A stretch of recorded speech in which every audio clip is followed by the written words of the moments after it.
Dehydration. It's a risk for all hikers, but as older hikers, we're more vulnerable. What might be a rough day for a young hiker can turn serious for us. In this 3-part series, I'll cover dehydration risk, how I avoid it, and water treatment options.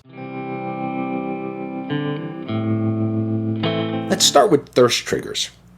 Researchers measure plasma osmolality, which is how concentrated our blood is with salt and other particles.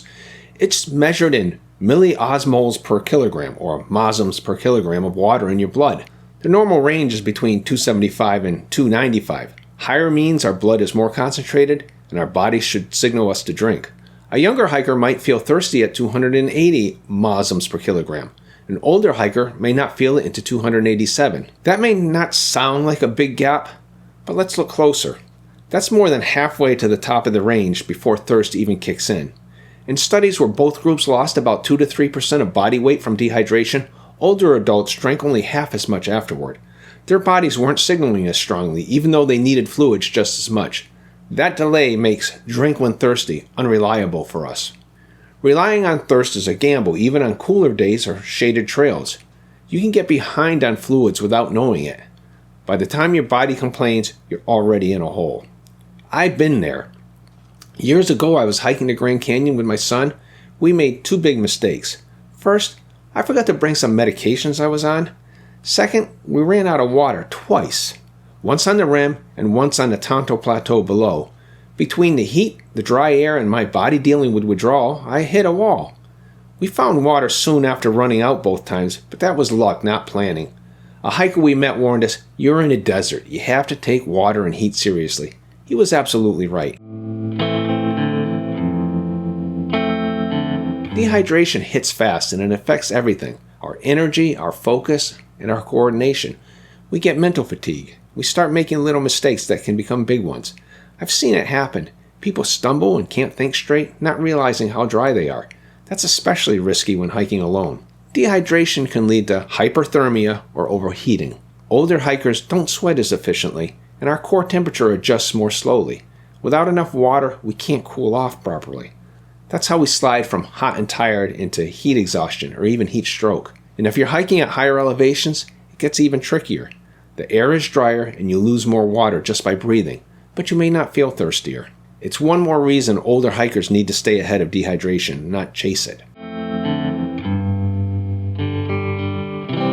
Medications can make it worse. Blood pressure meds, diuretics, anything that affects our kidneys or fluid retention can quietly change how our bodies hold water or salt. Before a tough hike, especially in heat or at altitude, talk to your doctor. But don't just ask, is it okay to hike? Be specific. Say, I'll be hiking for hours with a pack, possibly in heat or dry conditions. Do my medications or medical conditions increase my risk of dehydration or salt loss? You're not looking for general advice. You want trail-relevant insight. If your doctor isn't sure, look for a second opinion or dig a little yourself. This isn't about being dramatic, it's about heading into the backcountry with eyes open.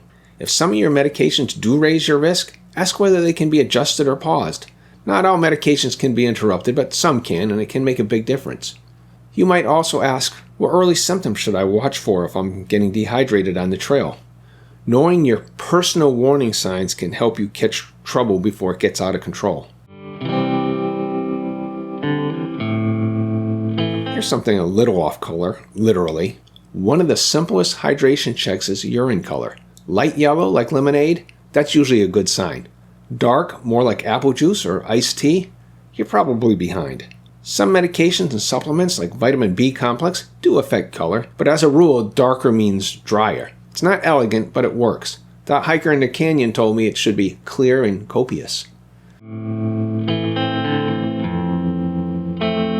Now let's talk about the flip side, overhydration. It can also happen. Drinking too much plain water without enough electrolytes, especially on a hot, humid day, can dilute your sodium levels. This leads to something called hyponatremia, where blood osmolality drops below 275. That can cause confusion, cramps, nausea, even dangerous drops in blood pressure. The bottom line, water is essential, but water alone isn't always enough. It comes down to this. Water isn't optional pack weight, it's safety weight. Most days, the heaviest thing in your pack should be water. I've started many days with 7 or 8 pounds of it. and I don't regret a single ounce.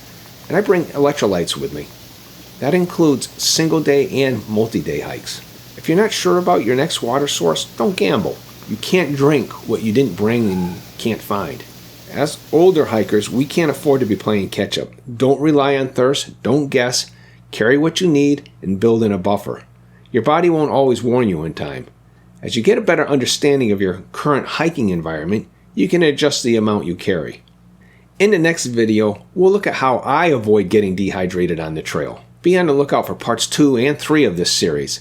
And if you appreciate this content, please like, share, subscribe, and comment on this or other topics you'd like me to cover. And if you haven't seen this video, I recommend you take a look at it now. Thanks for watching.